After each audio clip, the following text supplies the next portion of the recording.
Telugu digital media network లో political కేటగిరీలో #1 కేవలం 72 గంటల్లో 1,50,00,000 వ్యూస్ పైగా popular TV network. YCP rebel MP Raghurama Krishnam Raju టీడీపీలోకి వచ్చి ఉండి నియోజకవర్గం నుంచి ఎమ్మెల్యేగా పోటీ చేసి ఆయనకు ఆల్రెడీ టీడీపీ అధికారంలోకి వస్తే స్పీకర్ పదవి అనేది ఊహాగానం వినిపిస్తున్నాయి.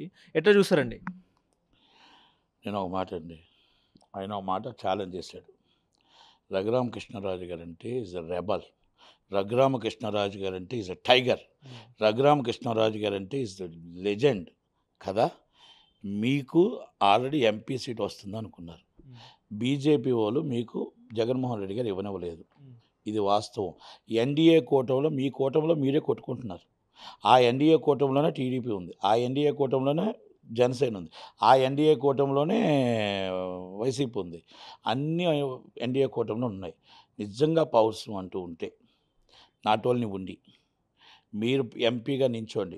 ఇండిపెండెంట్గా గెలుస్తారా, కాంగ్రెస్ పార్టీ నుంచి గెలుస్తారా, వీళ్ళకి ఒక రుచి చూపించండి. రఘురామకృష్ణరాజు అంటే ఏంటో రుచి చూపించండి.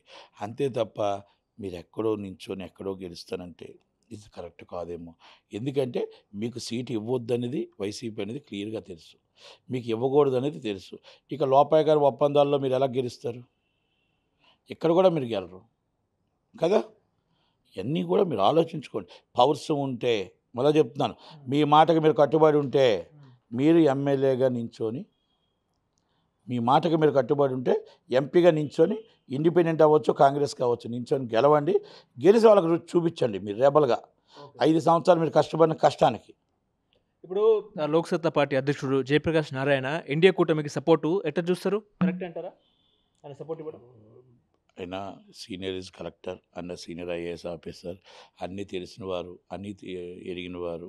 ఆయన ఆల్రెడీ పార్టీకి వచ్చి కొంచెం నిజాయితీగా ఉన్న వ్యక్తి కనుక ఎన్డీఏ కూటమికి సపోర్ట్ చేస్తున్నారంటే, ఎన్డీఏ కూటమికి సపోర్ట్ చేయకపోతే సో మెనీ ప్రాబ్లమ్స్ ఉన్నాయి. ఎన్డీఏ కూటమిని ఉంచారు. భారతదేశంలో బ్యాంకులన్నీ క్లోజ్ చేసేసారు కాంగ్రెస్ పార్టీవి. ఆప్ని తీసుకెళ్ళి అరెస్ట్ చేశారు. ఆప్ ఎమ్మెల్యేల మీద రైడింగు, ఎక్కడికక్కడ మొత్తం టోటల్గా. ఇక్కడ మమతా బెనర్జీ గారి మీద రైడింగు, వీళ్ళ మీద రైడింగు, ఊపు రాడని బీఆర్ఎస్ మీద రైడింగు. ఇక ఎవరికి ఆడకుండా నీకు సపోర్టా నాన్ సపోర్టా అంతే. మీరు బీజేపీ కండువా కప్పుకోండి. మీరు ఎన్ని తప్పులు చేసినా మనం ఏదంటారు కదా, పుణ్యస్థానాలు చేసి వచ్చేసినట్టు మీరు కండువా కప్పుకుంటే అన్ని తప్పులు పోతాయి. సుజనా చౌదరి గారికి అన్ని తప్పులు పోయాయి. బ్యాంకులు ఎత్తేసిన వాళ్ళకి ఇచ్చారు, సీఎం రమేష్ గారికి బ్యాంకులు ఎత్తేసిన వాళ్ళకి ఇచ్చారు. అలాగే సో మెనీ పీపుల్స్ ఆల్రెడీ 52 కోట్ల రూపాయలు మొన్నటిదాకా మీరు ఇదే లెక్కర్ స్కామ్ కోసం మాట్లాడుతున్నారు. మరి శరత్ చంద్రారెడ్డి గారు 52 కోట్లు మీకు ఎలాగ ఇచ్చారు బాండ్లు? అలాగే మీకు మాగుంట సుబ్రహ్మరెడ్డి గారు, మాగుంట రాఘవరెడ్డి గారు అప్రూవర్గా మారి మీకు బీజేపీ ఎలాగొచ్చారు? Supported in BJP. మీరు ఎలా సీట్ ఇచ్చారు? ఎంపీ సీటు అంటే టీడీపీ ఇచ్చినా మీరు ఇచ్చిన ఒకటే కదా.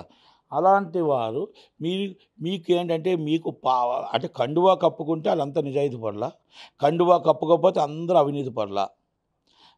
కాంగ్రెస్ పార్టీ కోసం మాట్లాడతారు. కాంగ్రెస్లో కడిగిన ముత్యం ఆనిముత్యం రాహుల్ గాంధీ గారు. ఇది వాస్తవం. ఇది ప్రజలు గమనించాలి, భారతదేశ ప్రజలు గమనించాలి. నీతికి నిజాయితీకి గాంధీ కుటుంబం ఉంది. మీరు ఒక్కటే ఆలోచించాలా, వీళ్ళు తీసుకుంటున్న నిర్ణయాలని ఆలోచించుకొని.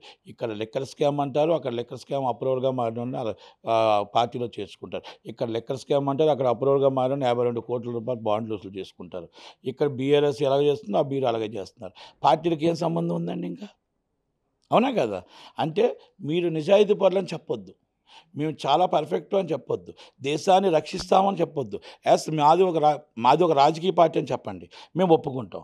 మాది ఒక రాజకీయ పార్టీలో మాకు డబ్బున్న వాళ్ళు కావాలి, డబ్బు ఖర్చు పెట్టిన వాళ్ళు కావాలి, అవినీతి చేసిన వాళ్ళు కావాలి, అక్రమం చేసిన వాళ్ళు కావాలి, అక్రమార్కులు కావాలి, వాళ్ళు ఎలాగైపోయినా పర్లేదు మాకు వాళ్ళే కావాలని మీరు ఒప్పుకోండి.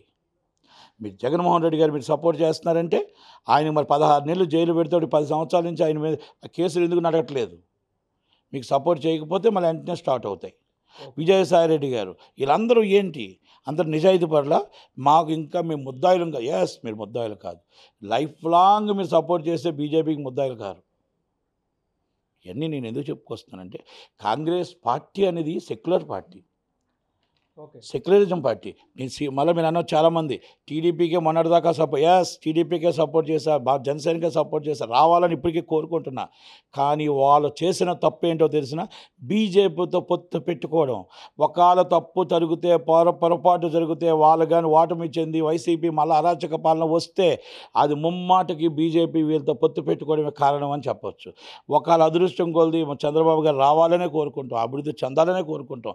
అది ఎందుకు చేశాడా, ఆయన ఏం చేశాడా, ఆయన ఎందుకు భయపడ్డారా, 0.5% నోటా ఓట్లు కూడా లేని బీజేపీతో ఎందుకు పొత్తు పెట్టుకున్నారు అనేది ఆ దేవుడికి తెలియాలి, ఆయనకు తెలియాలి, మనకు తెలియాలి, ఓకే. అయోధ్య రాముల వారికి తెలియాలి, అంతే.